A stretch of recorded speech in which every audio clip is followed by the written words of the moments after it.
I don't usually do this, but I saw in the program that this was a special introduction, so I thought I'd better write it out. I don't usually read these things. However, bienvenidos to begin with. I was going to bring my little "you are welcome" thing, but you are welcome, as always. Just a year ago, I performed one of my first major functions as the Dean of Liberal Arts here at UTEP. And this was to deliver a speech capping off the 50th anniversary of the College of Liberal Arts. In that speech, I introduced a concept that I called the active university.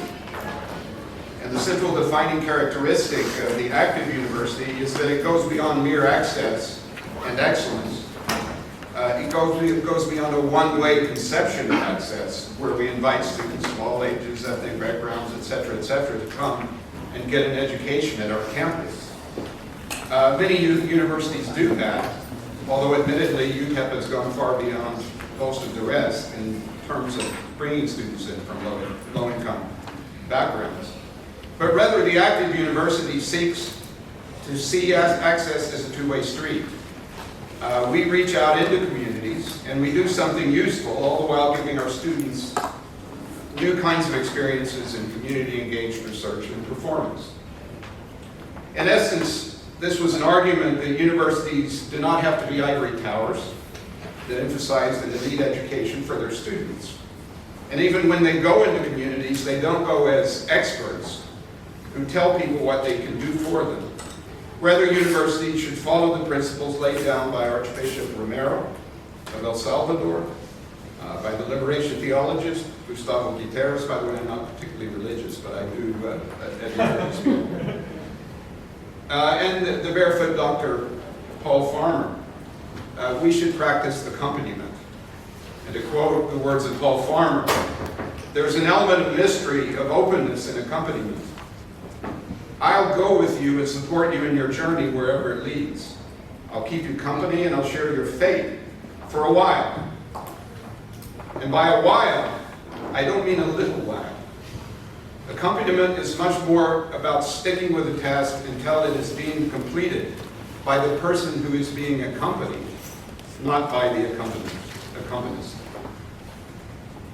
I remember talking over some Irish whiskey with an old friend of mine, Stoughton Lynn, who has written one of the best books on accompaniment.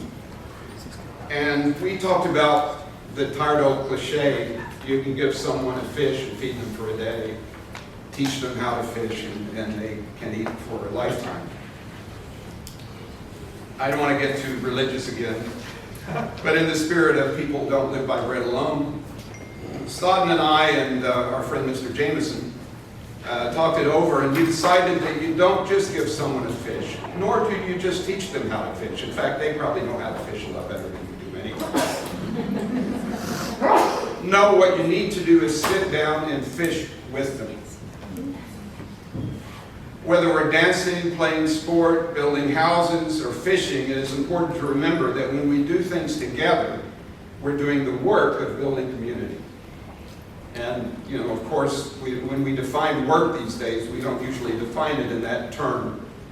This is the old term of work, opus, rather than the modern term of work, arbeit, something that you get paid for. And this is work that has real social usefulness, even if we don't get paid for it. Although we do as faculty members, so that's a special bonus that we have to remember. So this is a special time for the College of Liberal Arts. We're hoping to make giant strides to extend our commitment to community engagement. In that effort, we are held by our difference as a university. For not only do we provide access to students who are shunned by many other universities, we see our students and prospective students as assets. They don't come here with silver spoons in their mouths. Rather, they come with life experiences. We can teach a student how to write, as many of us do. We can teach a student math, but you can't teach a student life experiences, and our students have life experiences. In my short time here, I've already seen the advantages this can bring. As our undergraduate students in history and sociology and other departments throw themselves into community-engaged research, for example, in the refugee centers in Juarez and also in El Paso. or the English students who give their bilingual skills to community organizations throughout the region to produce documents that they need to have done. I don't think many universities have such a resource, students who are of and who know the communities where there's a need for these skills. So our first task is to identify what we already do in our classes, in our research projects, that is indeed community engagement. We already do a lot of community engagement, and we just have to realize that and call it that. Already, many of our faculty are taking their students out of the classroom and into the community at every opportunity they find. Another key element of accompaniment is a redefinition of the role of the expert. Yes, we have skills that we can provide to people in organizations who need those skills. But that doesn't give us the right to tell people what they need. To quote our college's new mission statement, which we developed last year, we seek to increase our presence in communities throughout our region, creating opportunities for our students and faculty to teach, research, and perform there. We do not tell communities what they need, but we ask them what their needs and dreams are. Together, we negotiate ways of doing research and service that are to our mutual benefit. We do not go into communities, research them, and leave. We stay as long as we are welcome. We accompany and we serve. Now, to further this mission, last year we retitled our program in Leadership Studies as Leadership and Community Engagement. We intend to make it the flagship program in our college to make the principles of the UTEP Edge a reality. And our meeting today is the beginning of a process of developing a curriculum and programs that will truly make our mission of access a two-way street. We'll make a special effort to help our faculty bring our students out of the classrooms and into the communities. We will act on our mission to accompany our communities, not just go and come back, but to stay as long as we are welcome. In this regard, I just want to mention some people from our college who have risen to the task of making community engagement a reality. Of course, Azuri Gonzalez has been leading this effort for years as the head of the Center for Community Engagement. It was civic engagement, now community engagement. Last week, we had the privilege of attending a ceremony where she, along with Adriana Dominguez of our theater and dance department, received Hispanos Triunfadores Awards. And Adriana is another prime example of what we hope to do more of, and she's been taking theater out into the communities to give people a chance to see Latinx theater for free in some of our poorest communities. Cynthia Morentes has been a point person in our college for community engagement. I'm sure many of you will be working with her throughout the time ahead. Crystal Herman has been working on the curriculum side of things. One of our main tasks is to build this into the curriculum, so this will become a special part of the things that we do in the college. Jeremy Slack from Sociology and Anthropology Department and Andrea Shaheen of Music are serving as faculty fellows, and they're already doing community engagement in their work in the college. Jeremy is a prime example of someone who takes his students into some of the darkest places in our communities to study the impacts of migration and migration policy on people who find themselves trapped at our border. Andrea has been creating music in the community with her Arab music ensemble, Leali Al-Sham, which incorporates musicians from both sides of the wall. And Jose Villalobos, who heads the task force on community engagement, has already done tireless work to make new efforts at community engaged curriculum and research agendas a reality in the college.